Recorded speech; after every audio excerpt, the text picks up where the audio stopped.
Vale Notícias. Meus cybercumprimentos aos internautas ligados na Vale Rádio Web. Este é um momento de informação local e estadual do Brasil e do mundo. Em nome de Interligue, provedor de internet, começa mais um Vale Notícias. A sua rádio. A programação que faz a diferença. Vale Rádio Web. É tudo de bom. Estou sempre ligada. Vale Notícias. Ministério Público Federal, no Mato Grosso, pede que indígenas permaneçam em casa. Procuradores da República em Mato Grosso fizeram um apelo por meio de um vídeo onde pedem, em 14 línguas indígenas diferentes, que os índios fiquem em casa.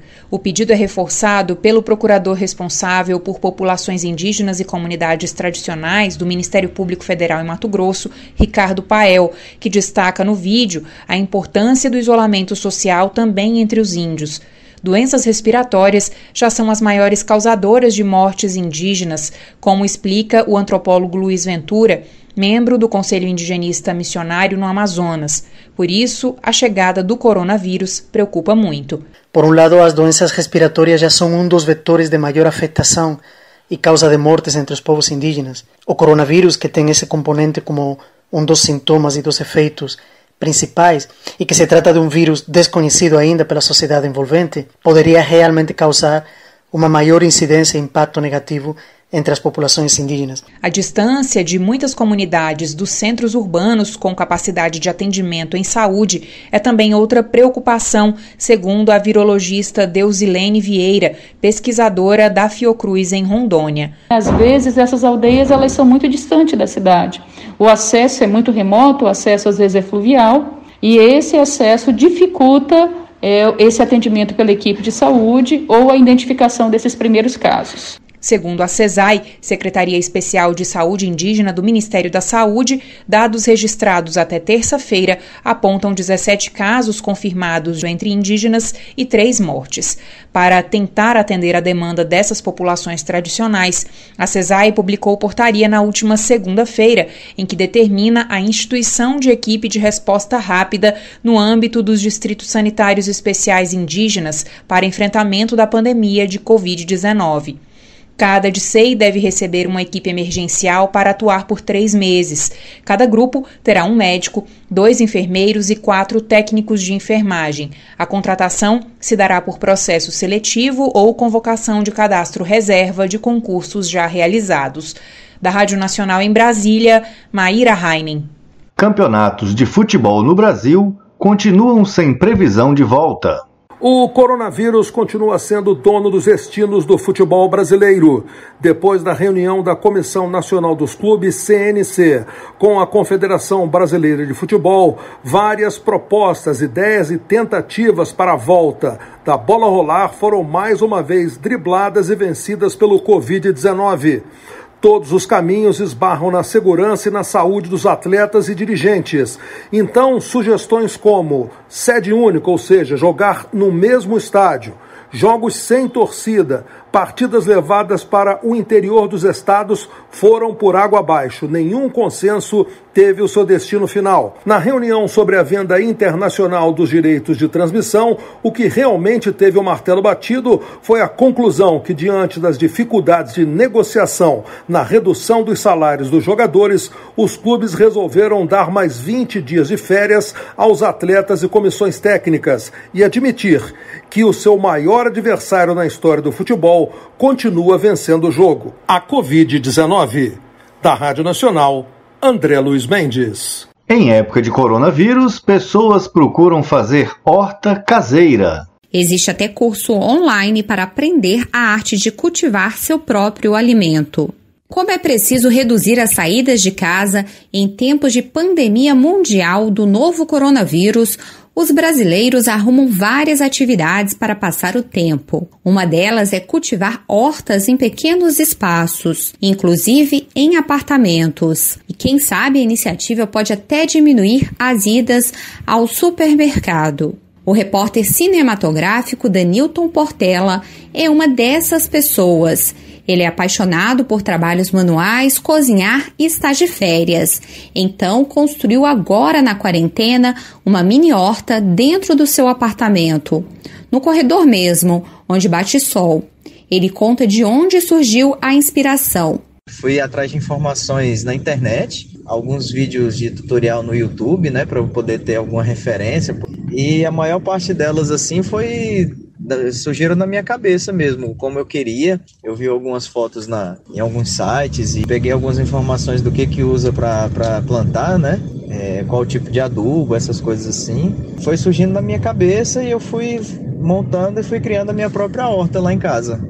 E é possível aprender também como se faz uma horta em pequenos espaços com a Embrapa Hortaliças. Agora, durante a pandemia da Covid-19, a instituição vai oferecer cursos online de forma periódica. A última turma foi fechada com 8.000 inscritos. As próximas inscrições serão em 2 de maio. O diretor da empresa, Varley Nascimento, detalha como é o curso. A pessoa tem 30 dias para finalizar o curso, né, através do seu computador, com vídeos e também textos. E a gente vai ter um tutorial se necessário, né, a pessoa pode ter um espaço lá de estar conversando com alguém, mandando alguma pergunta. É um curso de 12 horas.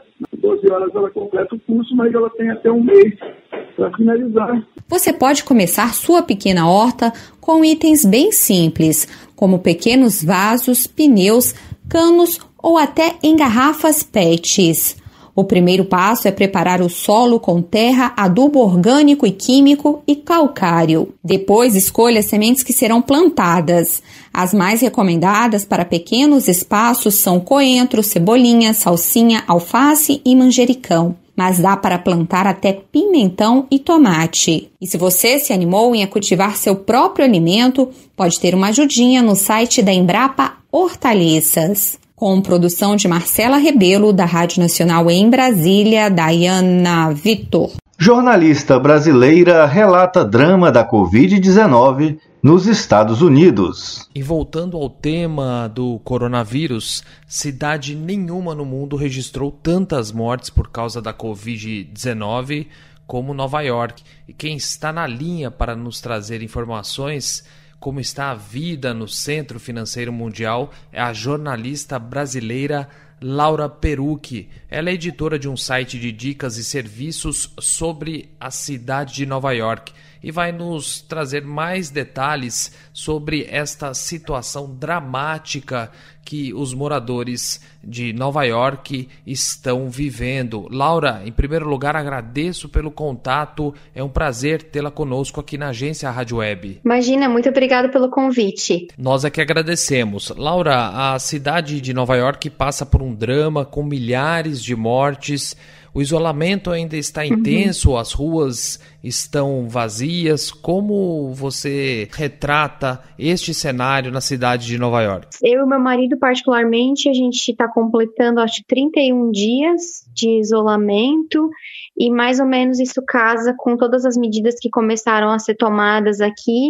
Tem cerca de um mês que todas as atrações turísticas fecharam e o governo também exigiu que bares e restaurantes fechassem, aglomerações com, primeiro, os eventos maiores com mais de 500 pessoas e aos poucos eles foram fechando mais coisas, né? Os parquinhos também estão fechados. À medida que as coisas foram evoluindo, eles foram tomando mais ações e tem sido assim, só serviços básicos funcionando, que aqui serviços básicos se entende por supermercado, farmácia, lavanderia também é considerado um serviço essencial. O transporte público ainda funciona, mas com bem menos frequência. E é isso, e quem pode trabalhar de casa está trabalhando de casa. Seguimos nesse isolamento, assim, mas a gente vê bem poucas pessoas na rua. Eu particularmente não saio de casa nem para ir no supermercado já tem mais de 2 semanas.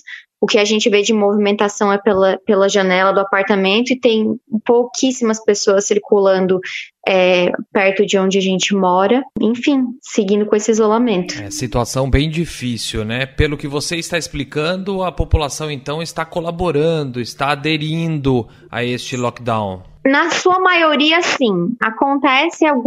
Aconteceram algumas aglomerações que a gente vê aí pelas redes sociais, em alguns parques e tal, mas hoje mesmo eu estava vendo um estudo que o CDC, que é o Centro de Doenças e Infecções aqui dos Estados Unidos, analisou dados das 4 principais cidades, né, dos Estados Unidos, que são cidades-chave nessa pandemia: Nova York, São Francisco, New Orleans e Seattle.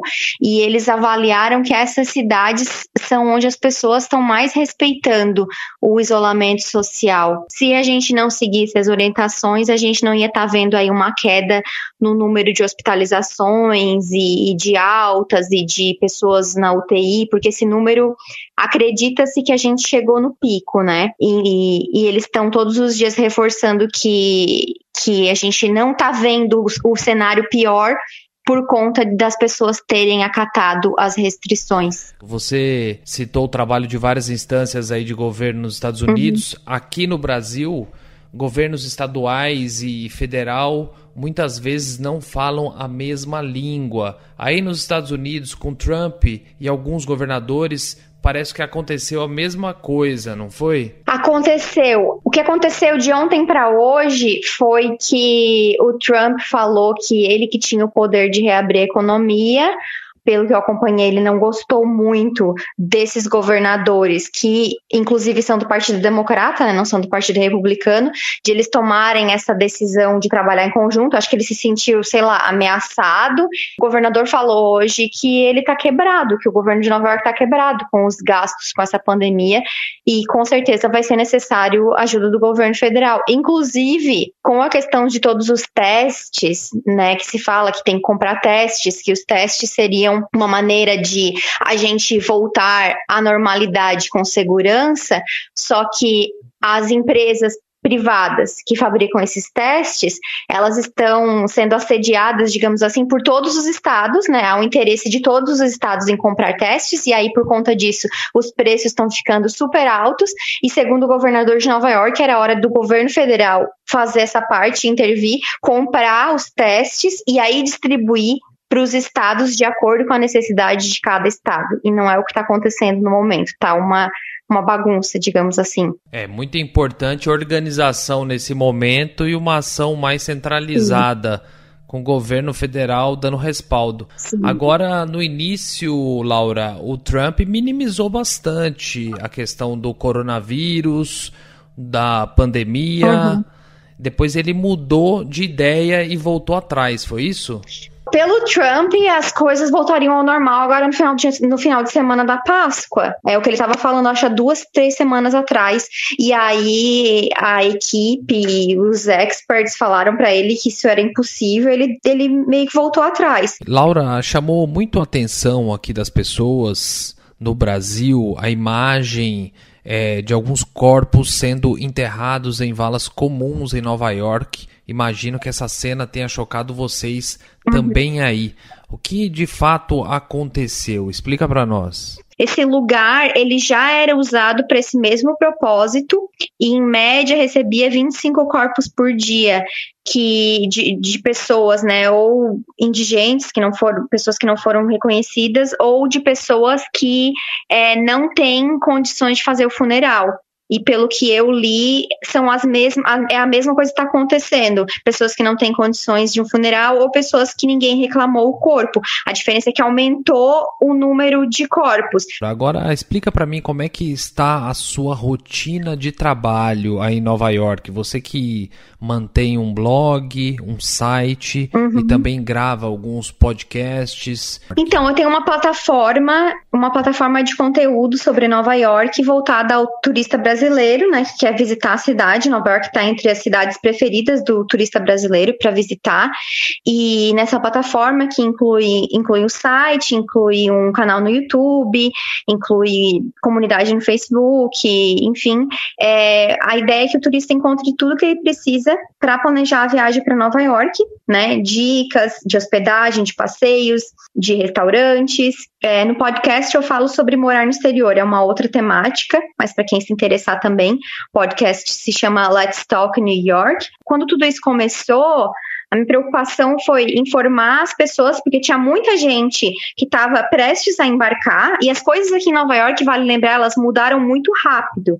Foi em questão assim, de um dia para o outro, uma atração começou a anunciar que ia fechar e foi um efeito dominó. Nessa virada de chave aí, eu tentei informar as pessoas do que estava acontecendo e eu acredito que agora não há clima para planejar a viagem, então eu não estou focando em dicas de viagem, eu estou realmente focando as minhas energias e meu tempo em passar para as pessoas o que está acontecendo aqui. E qual o endereço do site, Laura? É www.lauraperucchi, com CHI no final.com. Anotado, Laura. Agora você falou em virada de chave, né? É importante falar nisso, principalmente aqui para nós no Brasil. Tem muita gente ainda resistindo à ideia de isolamento, ou até mesmo pessoas que não acreditam na gravidade da pandemia.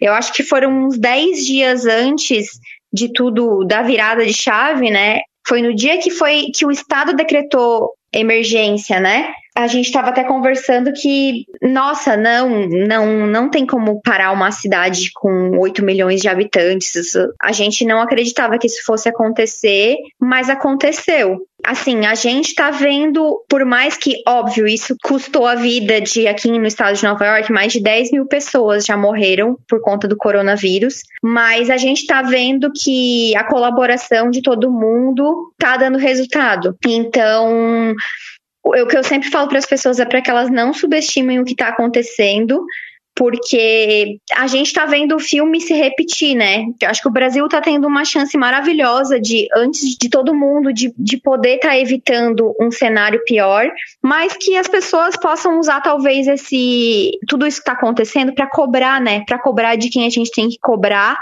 as medidas que têm que ser tomadas. Não vai ter como segurar a economia e a saúde ao mesmo tempo, né? A economia depois se ajeita, as vidas não vão mais voltar. Eu acho que isso que as pessoas têm que ter consciência, e hoje eu recebi uma mensagem de uma amiga contando que o sogro dela aqui faleceu de coronavírus. Falou, é muito triste ver uma pessoa virar uma estatística. Então, eu não sei quando as pessoas vão acreditar que isso é verdade. Talvez quando aconteça com alguém que elas gostem, com alguém que elas conheçam, porque é verdade, é verdade. A verdade é que ninguém ganha nada com isso que está acontecendo, com as pessoas ficando em casa e não trabalhando. Mas se mostrou ser a atitude, a medida mais eficiente no combate a esse vírus. Tem dado resultado aqui, mesmo que muitas pessoas ainda estejam morrendo, não haveria leite suficiente para dar conta do pior cenário que estava sendo previsto. Então, as pessoas têm chance de evitar isso, que elas fiquem em casa, para elas não terem que viver o que outras pessoas estão vivendo hoje. Muito bem.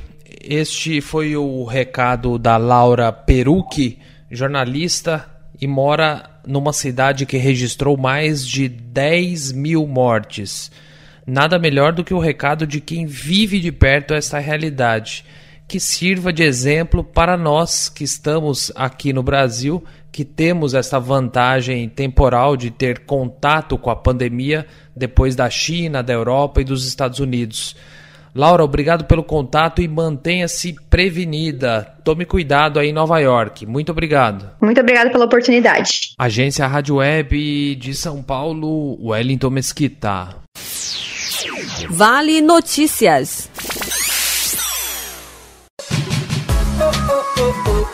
Panificadora Aurora. Lá você vai encontrar todos os tipos de doces, salgados, refrescos, pão quentinho da hora, com o melhor atendimento da cidade. A Panificadora Aurora tem um ambiente interno, aconchegante, e externo para reencontro de famílias e amigos. Venha se deliciar com as delícias da Panificadora Aurora, localizada na rua Bernardo Saião, bairro Centro de Uruará. Telefone 3532-2791. Panificadora Aurora.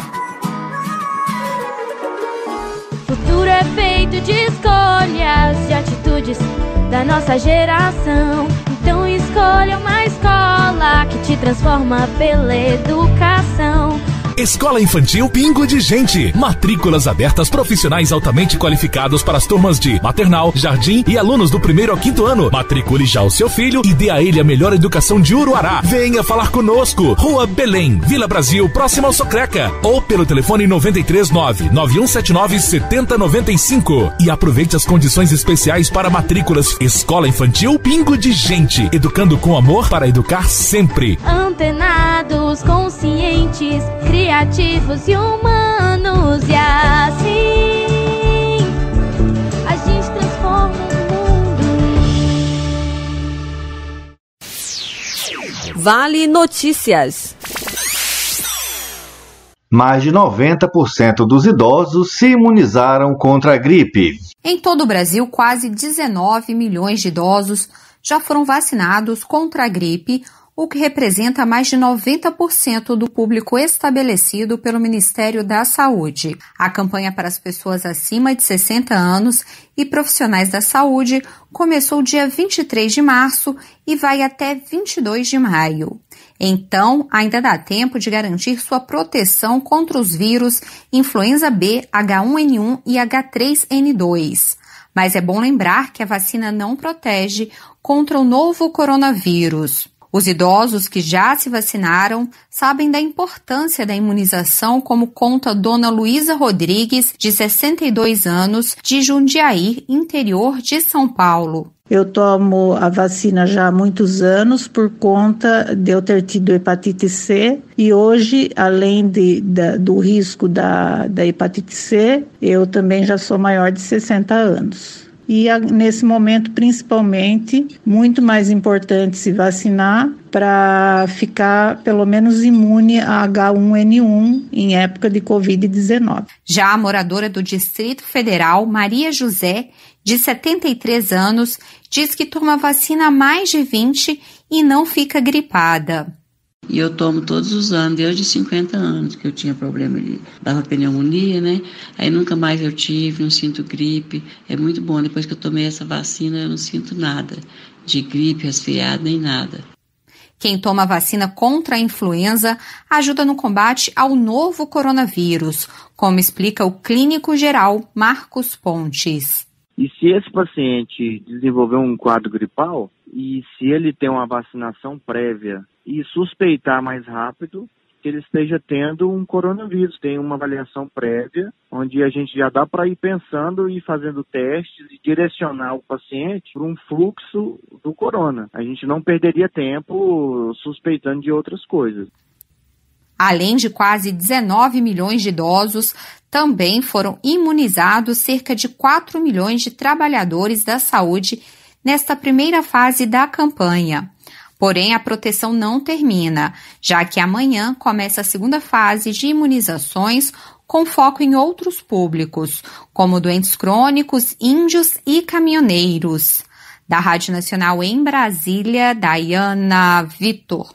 Contrato de trabalho verde e amarelo reduz em 70% encargos trabalhistas. O contrato de trabalho verde e amarelo reduz em 70% os encargos trabalhistas para o empregador, mas a Câmara manteve os 8% do FGTS.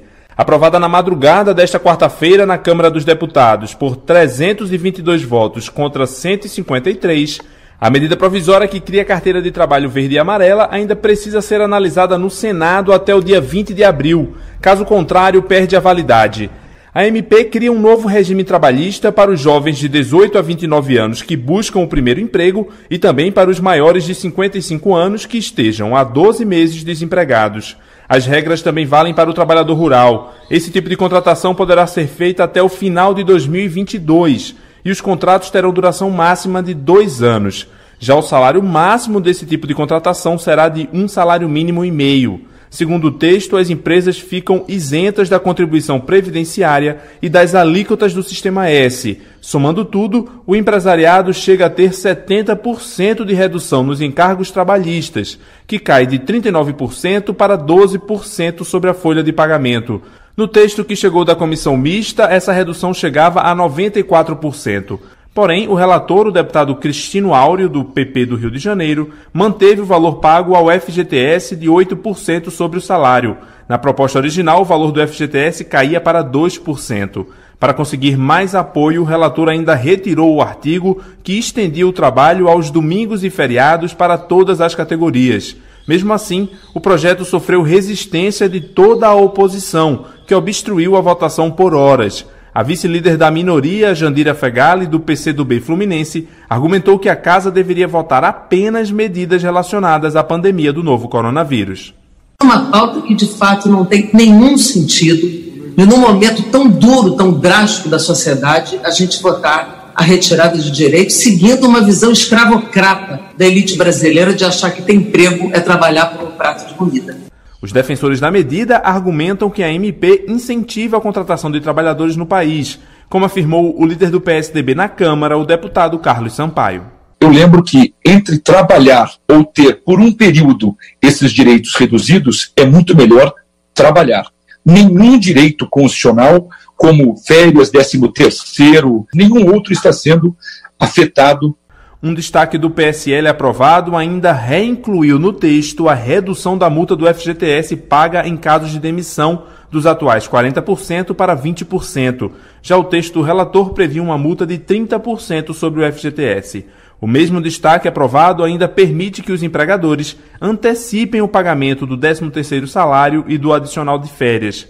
O texto também considera acidente de trabalho no percurso casa-emprego apenas se ocorrer no transporte fornecido pelo empregador e coloca acordos coletivos acima das súmulas do Tribunal Superior do Trabalho. Poderão ser contratados com a carteira verde e amarela até 25% dos trabalhadores de uma empresa. Da Rádio Nacional em Brasília, Lucas Por Deus Leão. Brasil vai exportar camarão para a Coreia do Sul. Em 2018, as exportações brasileiras de camarão representaram 2 milhões e 800 mil dólares. O Brasil vai começar a exportar camarão para a Coreia do Sul. Segundo dados do Ministério da Agricultura, Pecuária e Abastecimento, em 2018 as exportações brasileiras de camarão representaram 2 milhões e 800 mil dólares. Em 2019, essas exportações cresceram 21,7%, alcançando 3 milhões e 400 mil dólares. A Coreia do Sul é um mercado importante para o setor. Só no ano passado importou de todo o mundo 457 milhões de dólares. Da Rede Nacional de Rádio em Brasília, Gilson Santa Fé. Gestores devem avaliar condições antes do fim do isolamento social, afirma ministro da Saúde. O Brasil tem registrado o maior número de casos confirmados do coronavírus.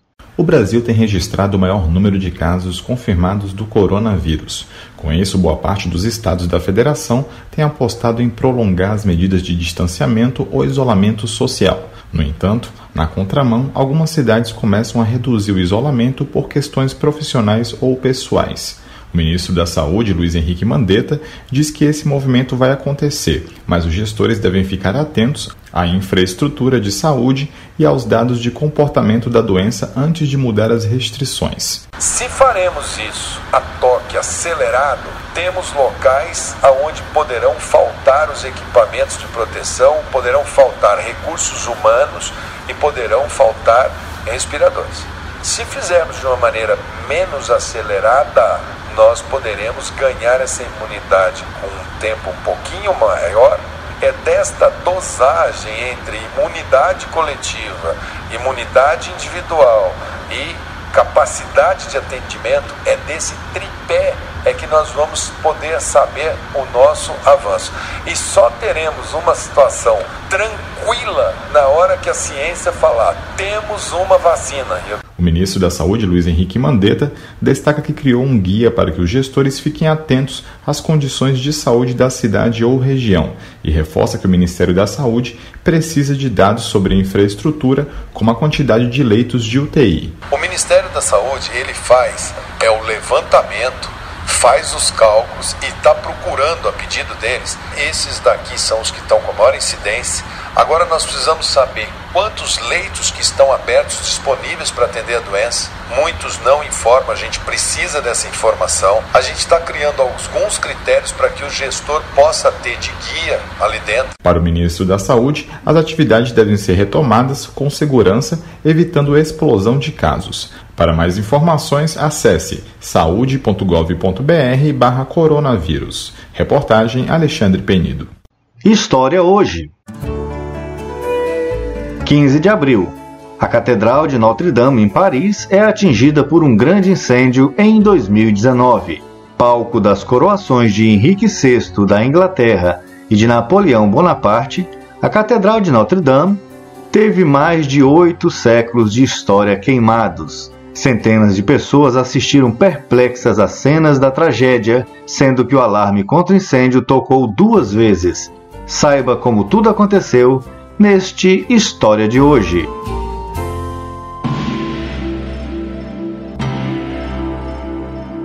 Palco das coroações de Henrique VI da Inglaterra e de Napoleão Bonaparte, a Catedral de Notre-Dame, em Paris, na França, foi atingida por um grande incêndio em 15 de abril de 2019. Mais de 8 séculos de história arderam em chamas por 14 horas enquanto os bombeiros tentavam conter o fogo. Às margens do rio Sena, centenas de pessoas assistiam perplexas às cenas da tragédia. Eram 6h20 da noite de uma segunda-feira quando se ouviu o primeiro alarme. Mas depois de uma inspeção, os funcionários não acharam nada. 23 minutos depois, um novo aviso. Dessa vez foi encontrado um foco de incêndio na parte superior da catedral, conhecida como Floresta. A estrutura tinha sido erguida no século XIII, com vigas de madeira feitas a partir de 1.300 carvalhos e sustentava o telhado. A floresta virou cinzas. Cerca de 1h30 depois, o ponto mais alto da catedral desabou.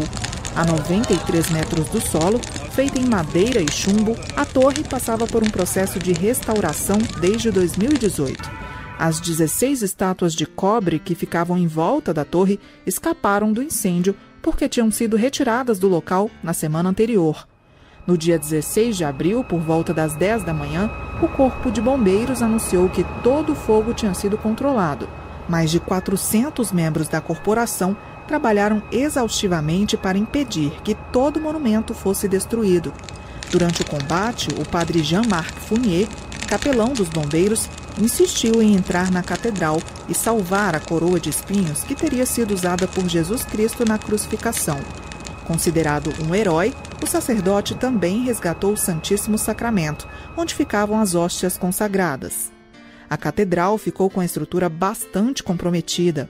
A nave principal do monumento tinha 9 abóbadas. Restaram 7. Dos 3 órgãos, 2 sobreviveram. O maior deles, com mais de 7.300 tubos, sofreu danos causados pelos escombros, pela fuligem e pela água. De alguma forma, nem o fogo, nem o desabamento do teto atingiram o altar onde estava a Pietà de Nicolas Coutu. A túnica do rei Luís IX, mais conhecido como São Luís, também foi resgatada sem danos. As autoridades não encontraram vestígios de que o incêndio pudesse ser criminoso e, na época, classificaram como um acidente. História Hoje, produção Beatriz Evaristo, apresentação Jéssica Gonçalves. Direito de todos. Saiba as ações do Ministério Público Federal. Direito de todos. O informativo diário do Ministério Público Federal. Olá, hoje é quarta-feira, 15 de abril. Eu sou Camila Neves e começa agora mais uma edição do Direito de Todos com as principais notícias sobre a atuação do Ministério Público Federal. Justiça Federal acata pedido da Lava Jato e bloqueia bens de agentes públicos e empreiteiras. MPF cobra fiscalização de cortes de energia por falta de pagamento durante a pandemia em São Paulo. Em Mato Grosso do Sul, MPF lançou campanha de arrecadação para suprir a falta de equipamentos médicos destinados a atendimento aos indígenas. Em Curitiba, a Justiça Federal acatou o pedido da Força Tarefa Lava Jato e bloqueou bens de 2 pessoas e de empresas acusadas em ação de improbidade. Maria Cristina Costa tem mais informações. A primeira vara federal de Curitiba decretou a indisponibilidade de bens no valor aproximado de 64 milhões de reais para servir de garantia ao cumprimento de penas pecuniárias de José Antônio de Jesus, ex-gerente da Transpetro, Adriano Correia, executivo da Queiroz Correia, e das empresas NM Engenharia e Queiroz Correia. As penas são resultado de ação civil de improbidade administrativa proposta pela Força Tarefa do MPF no Paraná. A ação diz respeito a pagamentos de propina no valor de 7,5 milhões de reais ao ex-gerente da Transpetro. Os pagamentos teriam sido realizados entre os anos de 2009 e 2014, em função de licitações, contratos e aditivos firmados entre a empreiteira e a Transpetro no âmbito de atuação da Gerência Regional Norte e Nordeste.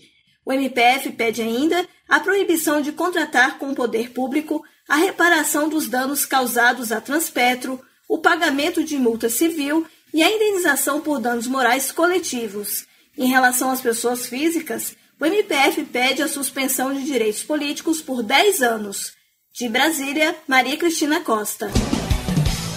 O MPF em São Paulo cobrou a fiscalização da Agência Nacional de Energia Elétrica, a ANEEL, que proibiu distribuidoras de cortarem o fornecimento de energia a consumidores de baixa renda por atraso no pagamento da conta durante a pandemia da Covid-19. Quem traz a notícia é Luiz Antônio Silva. O Ministério Público Federal vai acompanhar o cumprimento no estado de São Paulo de uma norma da Agência Nacional de Energia Elétrica que proíbe distribuidoras de cortarem o fornecimento de energia a consumidores de baixa renda por atraso no pagamento da conta. A Resolução 878 de 2020, em vigor desde o fim de março, vale por 90 dias. E foi editada para evitar que esses clientes enfrentem interrupção do serviço devido a dificuldades no pagamento das faturas no período de combate à pandemia da Covid-19. Questionada pelo MPF, a ANEEL informou que está monitorando a atuação das distribuidoras, com a solicitação de envio periódico de dados sobre o atendimento a consumidores de baixa renda.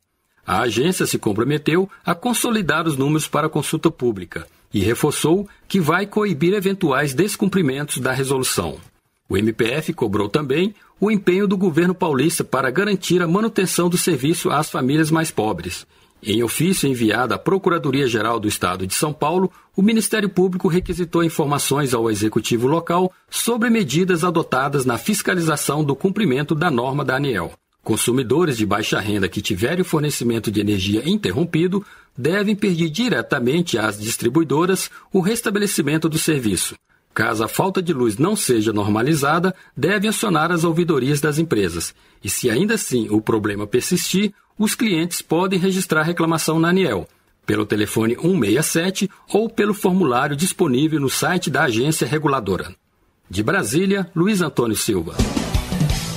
No Mato Grosso do Sul, equipes que atendem povos indígenas podem paralisar devido à falta de equipamentos como luvas, máscaras e jalecos. O MPF lançou uma campanha para buscar doações do material de proteção. Ouça mais com Rebeca Haddad. A campanha de arrecadação é direcionada a empresas e entidades que possuam, fabriquem ou comercializem esses equipamentos. A falta do material tem comprometido o atendimento de mais de 70 mil pessoas no estado. Empresas e entidades que possam doar os equipamentos de proteção devem entrar em contato com a Procuradoria da República em Campo Grande, pelo telefone DDD 67 3312 7200 e pelo e-mail prms-cojude@mpf.mp.br. Deve-se informar que se trata da campanha promovida pelo gabinete do 5º ofício, responsável por causas relacionadas a indígenas e comunidades tradicionais. As máscaras, jalecos e luvas serão doadas ao Distrito Sanitário Especial Indígena do Mato Grosso do Sul, para evitar a paralisação do atendimento à saúde indígena do estado. O MPF considera que os indígenas fazem parte da parcela da população mais vulnerável a epidemias em razão de suas condições econômicas e sociais. De Brasília, Rebeca Haddad. E o programa de hoje vai ficando por aqui.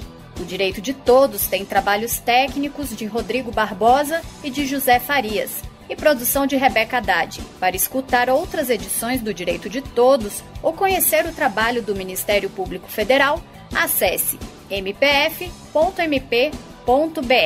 Você também pode acompanhar notícias sobre o trabalho do MPF acessando nossos perfis no Twitter, Instagram, Facebook e YouTube. Se tiver dúvidas, críticas ou sugestões, envie um e-mail para a gente pelo pgr-radio@mpf.mp.br. O Direito de Todos termina aqui. Amanhã voltamos no mesmo horário. Até lá! Direito de Todos. Uma produção da Secretaria de Comunicação do Ministério Público Federal. O Dia Mundial do Desenhista é comemorado anualmente no dia 15 de abril. A data é destinada a homenagear os profissionais e artistas que encantam e fascinam com seus traços e criatividade. O desenhista Andrew Silva está praticamente às vésperas de completar 27 anos de idade e é natural de Uruará, interior do estado paraense. Embora sem a menor perspectiva de se tornar um profissional, começou seus rabiscos ainda na idade primária. No entanto, só a partir de 2015 optou por uma postura mais profissional. Eu comecei a desenhar como todo mundo, ainda na infância, na escola, fazendo trabalho de arte, aquela evolução toda. E comecei a levar o desenho mais a sério, principalmente desenho realista, que é a minha categoria de desenho, a partir de 2015, 2016. Para me descobrir para o desenho, eu usei vários tipos de papéis, papel cartolina, usei papel reciclado, sulfite, usei um outro papel que eu não me lembro, mas tinha 40 gramas, se eu não me engano, usei um papel chamado chanson, e um outro texturizado que eu também não me lembro, mas sempre os personagens que eu usava eram pessoas do meu cotidiano, né? Me dava vontade de desenhar. No que se refere à anatomia humana, ele se declara um apaixonado por seios, e por isso, muito de seu tempo foi utilizado para desenhar a referida parte do corpo. Desde 2011 eu tenho muito interesse por seio. Eu fiz vários desenhos de seio entre 2013 e 2011, nenhum pornográfico, a maioria sensual, mas não pornográfico. Eu gosto da figura do seio por várias perspectivas. Primeiro, que é algo muito feminino, e eu me lembro da cena do filme que eu assisti nos anos 2003 ou 2005, que era O Exterminador do Futuro 3, quando foi lançado, e a robô, quando personificou a mulher, na hora que ela foi passar pela polícia, ela turbinou os seios para dar um ar de mais feminina, mais sensual, mais sensível. Então, assim, eu gravo muito essa imagem, não sei porquê, mas ela me remete muito ao quanto a figura, ao seio ser importante na figura feminina, né? Não deixa de ser o símbolo da vida, exatamente. Então, acho que a figura do seio em si, ela traz várias perspectivas, várias nuances aí, podemos dizer. Como já relatamos, a partir de 2015, principalmente por consequências de alguns fatores pessoais, ele passou a dedicar mais tempo à arte. E, de fato, o tempo requerido de quem decide desenhar não é pouco. Dependendo do desenho, eu gasto em média 30 a 50 horas, dependendo muito do desenho, né? Em 2013 a gente passou por um processo um pouco pessoal, que foi a perda da mãe com câncer de mama, e daí então me interessou ainda mais na figura do seio. Porém, como eu disse, eu só levei a sério o desenho em 2015, quando depois de passar por todos aqueles papéis que eu falei anteriormente, tipo de papel, eu descobri o papel canson, com 180 gramas, 220 na verdade. E descobri que os profissionais já usavam esse tipo de papel.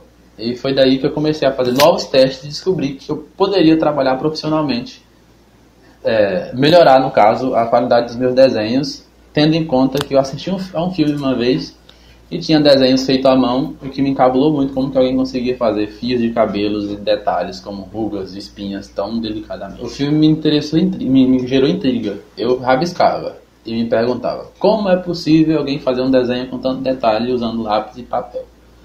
E aí pesquisei a fundo e descobri que era realmente possível. Há todo um contexto, né? Primeiro você precisa focar no esboço, tamanho, proporção. Quanto ao restante do desenvolvimento pessoal, o desenho te causa mais sensibilidade, Assim, querendo ou não, as pessoas irão ver que você tem visão diferente das coisas. No cotidiano você acaba vendo a coisa de perspectiva diferente.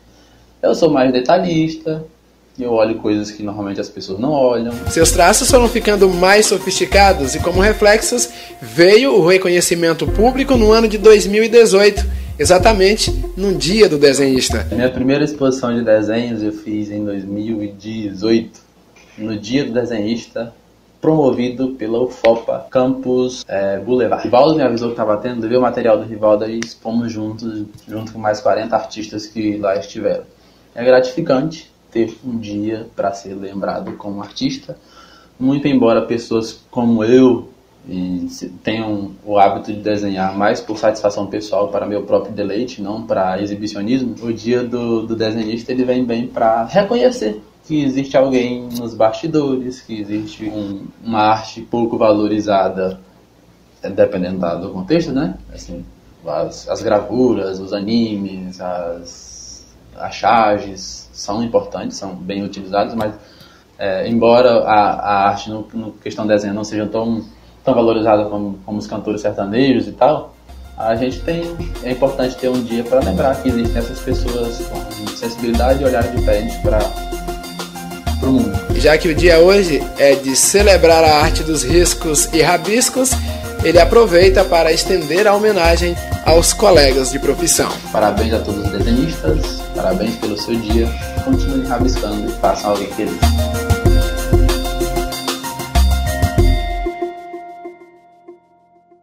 E este foi o Vale Notícias desta quarta-feira na sua rádio, através da internet. Vale Rádio Web. Direção de jornalismo Célio Birro. Direção de programação Vilmar de Souza.